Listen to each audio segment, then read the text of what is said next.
स्वागत है दोस्तों। तो दोस्तों, आज हम बात करेंगे IBPS PO मेंस का स्ट्रैटेजी। सिंपल स्ट्रैटेजी आप सबके साथ मैं शेयर करूंगा। अगर आपको चाहिए ये स्ट्रैटेजी तभी आप ये वीडियो देखें। अगर आप टॉपर हैं और बहुत स्कोर कर रहे हैं तो आपको ये देखने की ज़रूरत नहीं है। ये स्ट्रैटेजी सिर्फ उन कैंडिडेट के लिए जो एवरेज कैंडिडेट हैं, जो जिनका कम स्कोर आता है, जो क्वालिफाई नहीं कर पाते हैं और प्रॉब्लम्स आती हैं। और अगर आप टॉपर हो, 80-90% ला रहे हो कोई भी एग्ज़ाम का, तो आपको ये वीडियो देखने की ज़रूरत नहीं है। तो आई होप आप एवरेज कैंडिडेट हैं।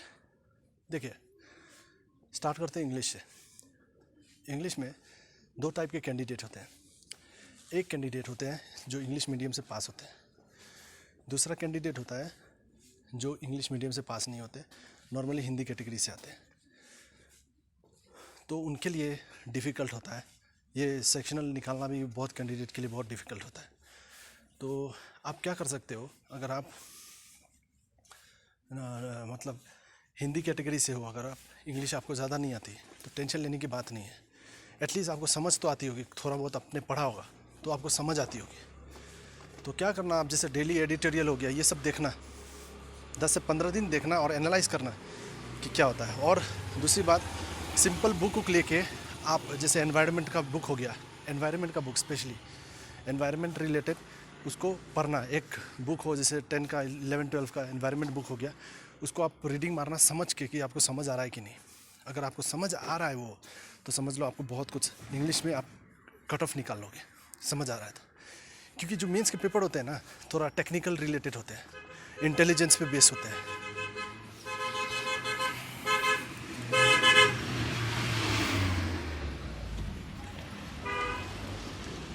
आर्टिफिशियल इंटेलिजेंस पे बेस होते हैं। सॉरी, कुछ डिस्टर्बेंस होते हैं, तो I hope you don't mind. तो अगर आप वही हिंदी मतलब नॉन हिंदी हो, अगर इंग्लिश मीडियम से नहीं हो, तो आप ये कर सकते हो। और आप जितना भी आर्टिकल मिले, आप जैसे स्पोर्ट्स रिलेटेड आर्टिकल हो गया,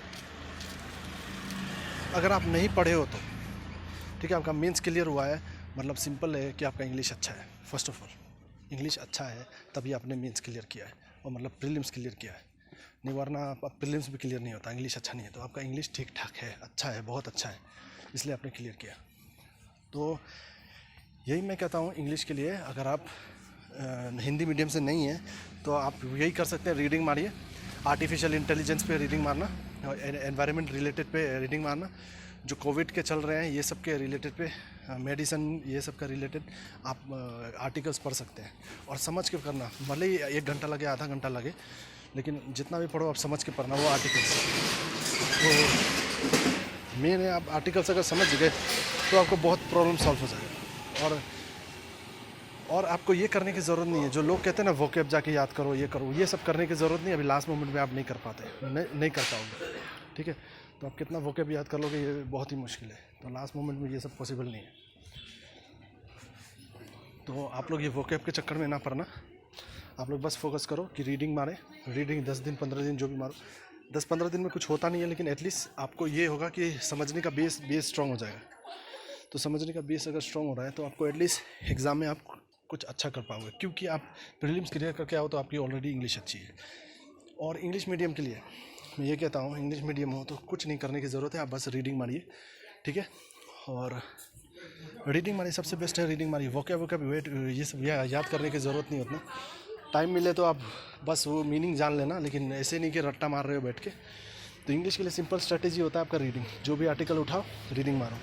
और रीडिंग अभी आपको क्या मारना है, क्योंकि मेंस में जैसे आपको, जैसे मैंने बोला, AI आर्टिफिशियल इंटेलिजेंस पे क्वेश्चंस आते हैं, एनवायरनमेंट रिलेटेड पे क्वेश्चंस आते हैं, थोड़ा टेक्निकल टाइप। जैसे TCS के ऊपर भी क्वेश्चंस बहुत बार आया है, बेंगलोर के ऊपर, इलेक्ट्रिसिटी के ऊपर, सिटी सेंटर, मतलब ऐसा सब होता है जो टेक्निकल रिलेटेड है, वैसा क्वेश्चन आता है। साइंटिफिक रिलेटेड होता है, ऐसा टाइप का क्वेश्चन इंग्लिश में बहुत बार पूछे जाते हैं, टेक्निकल टाइप। तो आप ये सब की रीडिंग मारें और समझने की कोशिश करें, बस आपकी इंग्लिश इंप्रूव हो जाएगी इससे। और 15 दिन है या 10 दिन है, इससे मैटर नहीं करता, आप बस टच में हो तो आपकी ज़रूर इंग्लिश इंप्रूव होगी, क्योंकि आपने प्रीलिम्स क्लियर करके आया। तो आई होप इंग्लिश का स्ट्रेटेजी आपको समझ आया। कुछ नहीं करनी, बस रीडिंग मारनी है आपको। रीडिंग मारिए 1 घंटा, 1.5 घंटा, 2 घंटा, जो मारनी है मारिए, समझ के मारिए। उसके बाद हम आते हैं जीके नहीं, पहले मैं मैथ्स रीजनिंग पे बात कर लेता हूँ।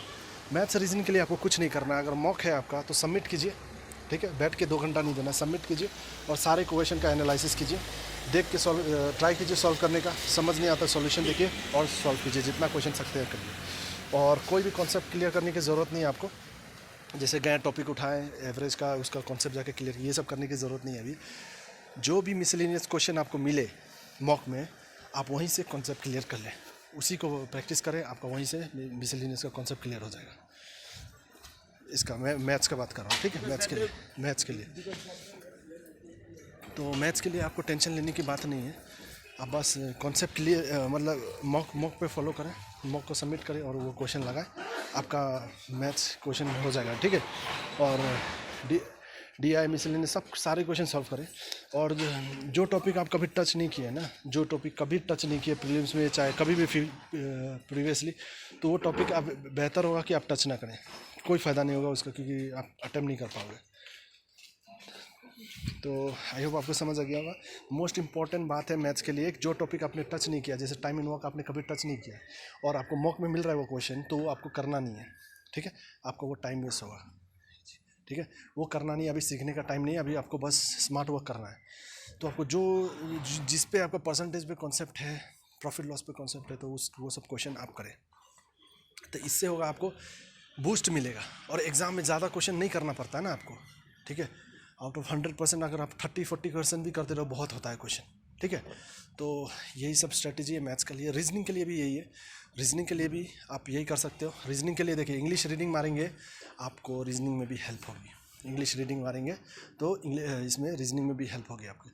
तो इसमें जितना भी आपको पजल मिलता है, जो भी मिसलेनियस क्वेश्चन मिलता है, सारे क्वेश्चन सॉल्व करें। रीजनिंग का सारा क्वेश्चन सॉल्व करते हैं, सारा क्वेश्चन, ठीक है, तो आपका रीजनिंग क्लियर हो जाएगा। उसके बाद आते हैं हम लोग लास्ट जीके पे। जीके क्या पॉसिबल है? देखो दोस्तों, मैंने कहा है ना, मैं हमेशा जीके लास्ट मोमेंट में पढ़ा हूँ, 10 से 15 दिन में ही पढ़ा हूँ। मैं 3-4 महीना कभी टाइम नहीं दिया हूँ बैठ के 3 घंटा 10 घंटा 8 घंटा पढ़ूँ जीके, ऐसा कभी नहीं हुआ। अभी भी मेरा सेम सिचुएशन है, 10 से 15 दिन है मेरे पास, अभी मैंने स्टार्ट भी नहीं किया। तो वो स्ट्रेटेजी मैं आपको बताने जा रहा हूँ। अगर आप स्टार्ट नहीं किए हैं तो, अगर स्टार्ट किए हैं तो आप कंटिन्यू कीजिए, रिविज़न कीजिए। अगर आप स्टार्ट नहीं किए हैं तो आपको क्या करना है मैं बताता हूँ।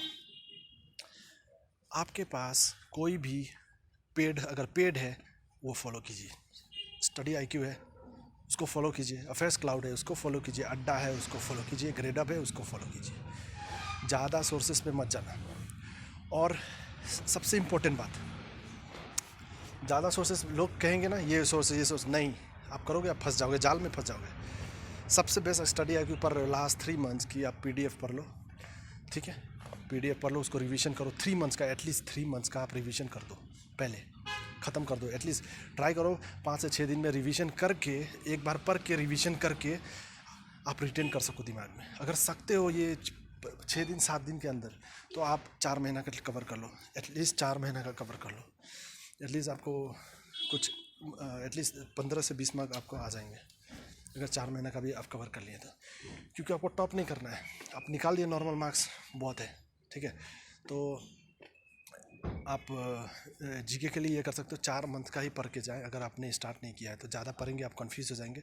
6 मंथ का टारगेट ना करें, क्योंकि 4 महीना से ये आपका कभी कभी 30+ क्वेश्चन आ जाते हैं, ठीक है, 4 महीना से ही, ठीक है। फॉर एग्जाम्पल आप अड्डा फॉलो कर रहे हैं, ठीक है, मैं बोलता हूँ तो अड्डा का जो डेली क्विजेस आता है ना, तो आप स्टार्ट कर दीजिए। मतलब आपको कब तक पढ़ना है? 15 जनवरी तक एटलीस्ट पढ़ के जाना है, ठीक है, 15 जनवरी तक एटलीस्ट पढ़ के जाना है आपको।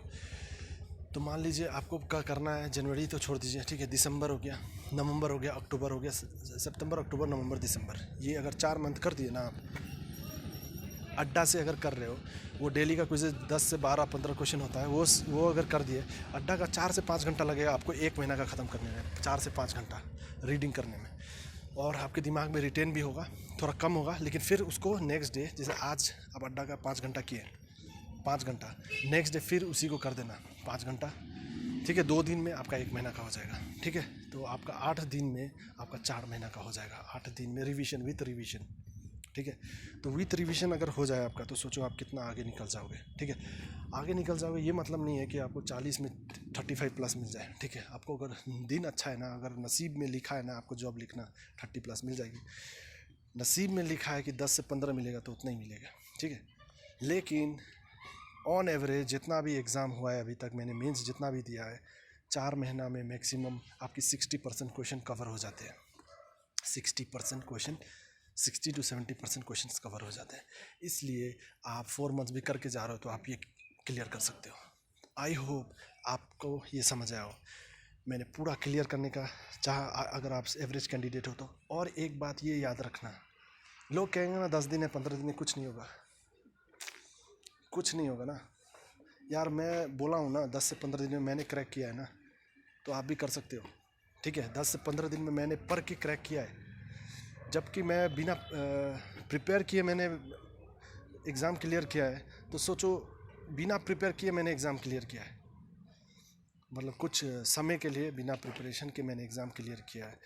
तो आप लोग प्रिपेयर करके क्यों नहीं कर सकते हो? तो 10 से 15 दिन भी इनफ होती है आपको क्लियर करने के लिए। डेडिकेशन से दीजिए, 8 से 10 घंटा पढ़िए डेली।